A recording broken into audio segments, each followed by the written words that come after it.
वक्त। और जैसा ब्रेक पर जाने से पहले हमने आपको बताया था कि बात करेंगे केरल की, जहां बुजुर्गों के पेंशन को भ्रष्टाचार करके डकार गए।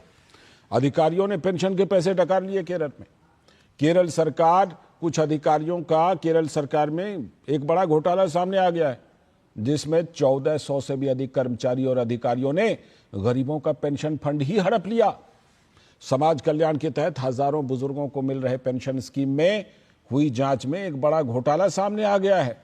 जांच में पता चला कि लाभार्थियों में गरीब, बुजुर्ग और दिव्यांगों के बजाय विभाग के अधिकारी और कर्मचारियों के नाम चयनित थे। उच्च विद्यालयों के कई शिक्षकों के अलावा लाभार्थी में हेल्थ डिपार्टमेंट के अधिकारी इस सूची में सबसे ज्यादा थे।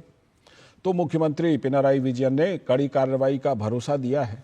सभी लाभार्थियों से पैसा रिकवरी करने का आदेश भी दे दिया है। तो राजस्व विभाग के कई अधिकारियों को निलंबित भी कर दिया गया है। लेकिन बड़ा सवाल यह है कि गरीब और अशक्त लोगों की सामाजिक सुरक्षा पर यह डाका डालने की प्रवृत्ति पनपी कहां से? और सबसे बड़ा सवाल तो यह है कि वाम दलों की सरकार में इस तरह की लूट क्या भ्रष्टाचार की कलई नहीं खोल रहा कि किस तरह से केरल में भ्रष्टाचार है?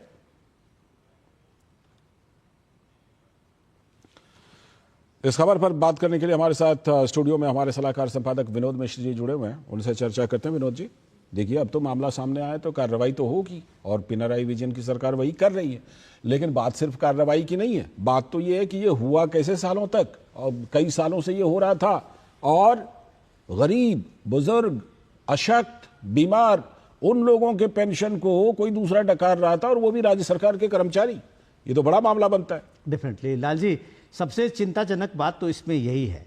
करप्शन की बात तो आप एक अलग छोड़ दीजिए कि सवाल ये है कि ये सारे अधिकारी लोग, चाहे वो हेल्थ डिपार्टमेंट के हों, चाहे वो फिशरीज डिपार्टमेंट के हों, चाहे एजुकेशन डिपार्टमेंट के हों, या उनके सारे कर्मचारी जो 14-1500 के लिस्ट, जब भी 14-15 हज़ार के कर्मचारियों का लिस्ट आया है और जो लाभार्थी हुए हैं, वो कैसे एक मॉडल आप ये देखिए कि जो पैसा सामाजिक सुरक्षा के नाम पे बुजुर्गों के लिए था, जो पैसा दिव्यांगों के लिए था सामाजिक सुरक्षा के नाम पे और उस फंड का, वो कैसे वो लाभार्थी खुद बन गए और पैसा अपने अकाउंट में ले लिया जी। अगर वो कमीशन इस तरह की जांच नहीं करती तो शायद पता भी नहीं चलता।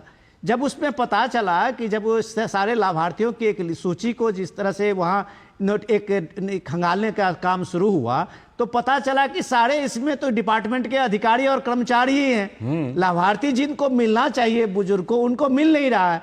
तब ये आनंद फानंद में केरल सरकार ने ये जांच बैठाई है। अब ये कार्रवाई हो रही है। आज ही मैं देख रहा था, रेवेन्यू डिपार्टमेंट ने 38 अपने अधिकारियों को सस्पेंड किया है। फिशरीज डिपार्टमेंट ने 100 से ज्यादा लोगों को सस्पेंड किया है। लेकिन स्कूल के शिक्षक और प्रिंसिपल, ये सारे लोग जिनको अच्छी खासी सैलरी मिलती है, इसके बावजूद अगर उन बुजुर्गों के, उन विकलांगों के, दिव्यांगों के उस सूची में अपना नाम डलवा लेते हैं और उनका पेंशन हड़प लेते हैं, बड़ा सवाल है। तो ये कह सकते हैं आप कि इनको एक तरह से ये कह सकते हैं ये दंडनीय तो जो भी होगा, लेकिन ये सामाजिक सुरक्षा के नाम पर इस लूट को एक बड़ा अपराध। एक सवाल ये कि ये जो वाम दलों की सरकार केरल में हमेशा से दावा करता रही है कि बड़ी साफ सुथरी सरकार चलाते हैं, उस पर भी तो पट्टा लगा, उस दावे पर, उस साख पर। लाजी, इसकी कलई तो कई बार खुली है, और इस खुली के खुलने के साथ में आप ये देखिए कि ये उसके भ्रष्टाचार की तो जांच हो रही है। यही सरकारें हैं जो सीबीआई को भी अपने यहाँ नो बैग किया हुआ है कि आप इसकी जांच नहीं कर सकते। केंद्रीय एजेंसियों की जांच में इनको दिक्कत है, लेकिन अपनी जांच अपनी सरकार के खिलाफ में वो करवा रहे हैं। तो मुझे लगता है कि जो विजयन कह रहे हैं कि सारे रिकवरी होगी और पैसा जो है जो लाभार्थी हैं उनके बीच पहुंचेगा, तो हम लोग उम्मीद करते हैं कि पैसा लाभार्थी को मिले और ये सरकार कम से कम इस कोशिश करे। तो ये बात एक सामाजिक सुरक्षा के लिए बेहतर होगा और आगे इस तरह का कोई घोटाला भी ना हो। बहुत बहुत शुक्रिया विनोद जी जुड़ने के लिए।